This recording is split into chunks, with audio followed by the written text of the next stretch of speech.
So if we go back to our original circuit, we want to express this voltage T, and we can say that this voltage is equal to this voltage plus this voltage. So the sum of all these voltages is basically zero. That's Kirchhoff's voltage law. So we can say that this voltage equals plus, and we saw earlier that this voltage across the inductor is proportional to this change of current with respect to time. This is quite nice because what this also shows us, if we put the LdI by dt on its own, we'll end up with the following. So we can say L. So we can see from this that as the current increases, or is increasing, we would expect to see the voltage across the resistor increasing, and this gets taken away from our voltage source. So we'll see a decrease in the voltage across the inductor. So if we want to solve now for I, then if we take the L across, then we can start to say, now the R here is a constant, so we could perhaps rearrange this again, and this will be di by dt. What I'm going to do is just rearrange this formula, so make it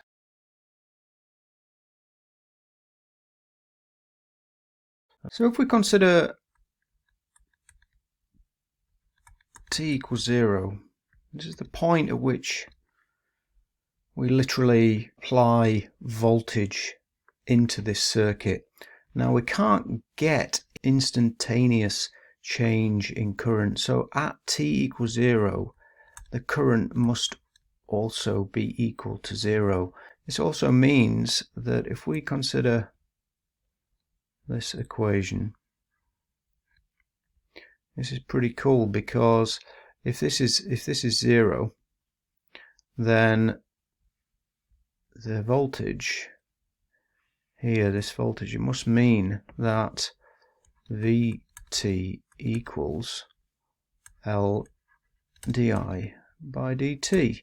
That's actually what we specified as the voltage across the inductor. So at t equals 0, it means that there is all of the voltage across the inductor specified by L di by dt must equal this input voltage. So if this voltage is equal to this voltage, or this potential is equal to this potential, then we'll get no current flow. So hence why we see this I equals 0, which is a pretty neat explanation for these equations here. Now, if we consider what the current might be at t equals infinity, we would expect that the current would build up quite rapidly initially, so we see this Vt, but then the rate of change of the current is going to drop. Because the rate of change of current drops, then we would see the voltage across the inductor drop. And as we see voltage across the inductor drop, eventually it will drop to 0. And if the voltage across the inductor is 0, we must have, because of this potential divider, all of the voltage dropped across the resistor. So therefore, at t equals infinity, we can say that I must equal the V of t, our input, divided by R at t equals infinity. Now, what about in between? So in between these states. So in between t equals 0 and t equals infinity. So we could say that this is equal to, say, after this 0 point, t equals 0 plus. If we look at the equations, let's call this equation 2, call this equation 1. From equation 2, let's just rewrite this, di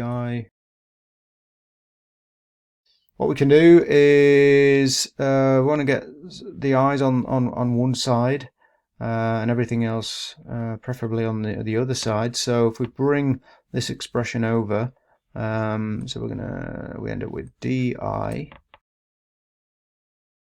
What we can do to get rid of this differential equation, we want to integrate this expression with respect to I and integrate this expression with respect to t. So natural log t over r evaluated between 0 and I. So therefore the other one is I, so yeah.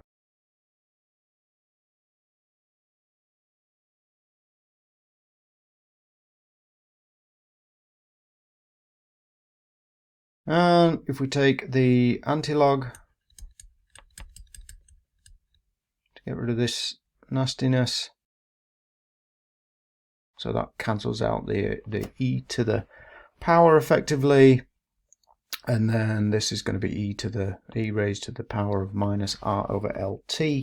Hopefully then what we can do, keep the it on one side, so we end up with it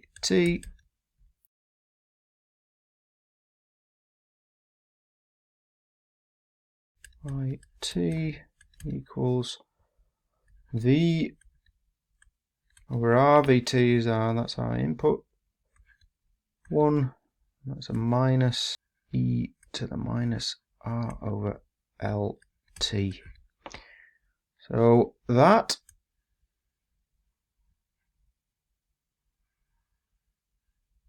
is our time domain response for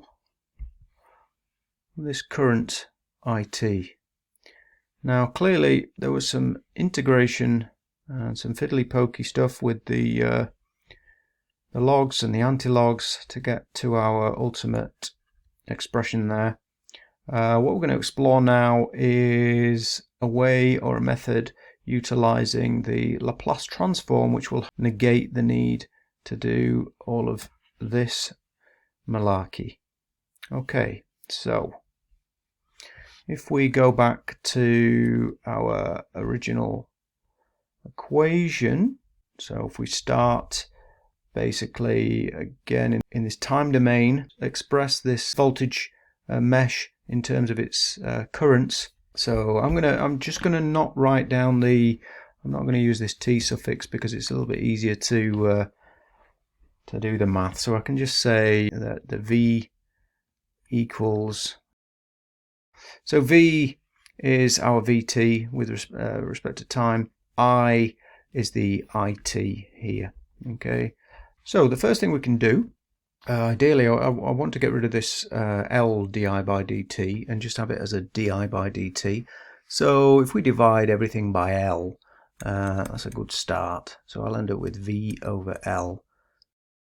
Okay, so if I now transform these, which are time domain, this is our time domain equation, we want to take it into the S domain. So if we transform it, then we'll end up with something like v over L, which is there, over S. Remember that from previously that we're looking at the kind of response that is essentially a step response going from no volts. We're going to apply a voltage, and we want to, and because we're transforming from the time domain into the frequency domain, that's expressed as kind of a unit step, and a unit step, the ut, transforms into the S domain as 1 over S. So that's why we are doing a v over L divided by S. So the I, we're going to write that as capital IS. The R would be the same. This is again divided by L. So where we can go from there, the I of S's can come out of the equation, so we'll end up with V over L divided by S equals, we just rearrange this, move things around a little bit, because ultimately we want I of S equals. So we're nearly there. So we can say, another way of sort of writing that, we could say I of S equals V over L 1 divided by S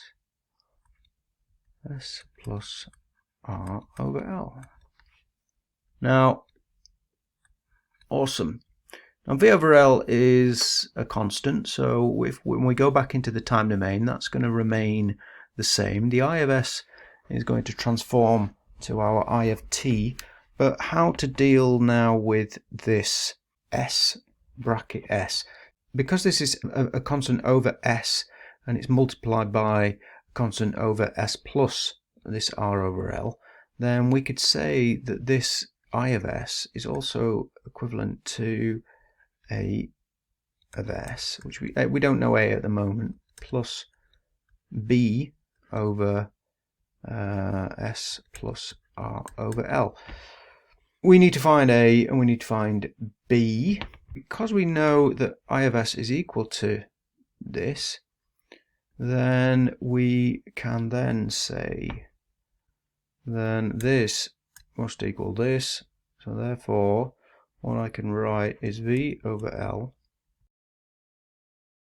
Now all I have to do is then take this S bracket S plus R over L across and multiply this expression with it, and we will see that in this case, if I rewrite the whole thing out, we'll end up with V.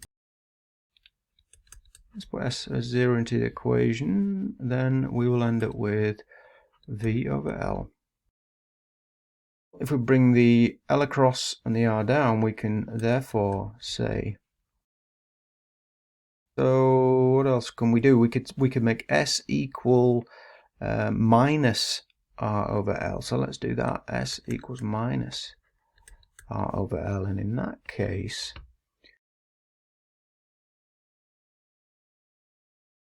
so knowing that, we can express I of S in terms of these values. So let's do that. We can write V over R, which is our A, and okay, so then if we do the inverse Laplace over I over S, we're going to get IT. This 1 over S is simply a step response, so that's going to be, it's going to transform depending on the time frame from the t 0 onwards. This is just going to evaluate as this v, and so we can call this vt. So therefore that is going to be just v over r 1 minus, because that's going to be vt. Why don't we just put vt over here? And then this will be our minus r over L with respect to time. So that equation is equivalent to our first long-winded equation down there.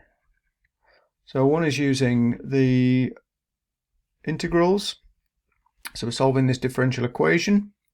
If you're comfortable with that, then you can find the same result through the use of Laplace. Here we've used Laplace to find the same answer.